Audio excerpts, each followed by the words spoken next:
গরম গরম পকোড়া চলে এসেছে, তার সাথে স্যালাড, 2 রকম সস রয়েছে। চলে এসেছে গরম গরম চাউমিন, ভাঁড়ে চা, ইয়ে চলে এসেছি স্টার ধাবাতে।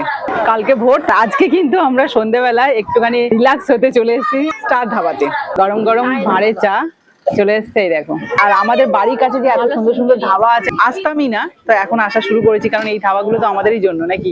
আমরা আগে আসবো, তারপর তো বাইরের লোক আসবে। এখানে কিন্তু ফ্যান নেই, প্রকৃতির হাওয়াটা এত সুন্দর আসছে যে আইস করে ঠান্ডা লাগছে। ফ্যান কি হবে, ফ্যান এসে কিছু লাগবে না। আর তার এপারেই কিন্তু এই যে সুন্দর একটা স্টার ধাবা রয়েছে। ইয়ে এখানে কিন্তু বিভিন্ন ধরনের স্ন্যাক্স আছে, সেগুলো ট্রাই করবো। আগে চাটা খাই।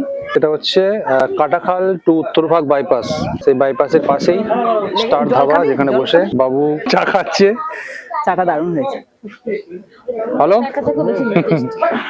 এবার আমি টেস্ট করবো। হ্যাঁ একদম। ভাঁড়ে চার একটা আলাদা ব্যাপার। হ্যাঁ, আর ভাতটাও দেখতে একদম ইউনিক। একদম, ভাতটাও দেখতে খুব সুন্দর, দারুণ চা।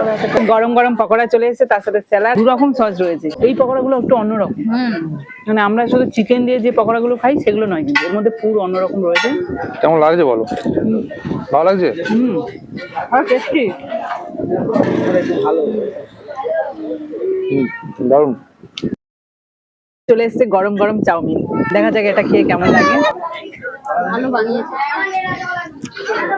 সিম্পলের উপর ভালো।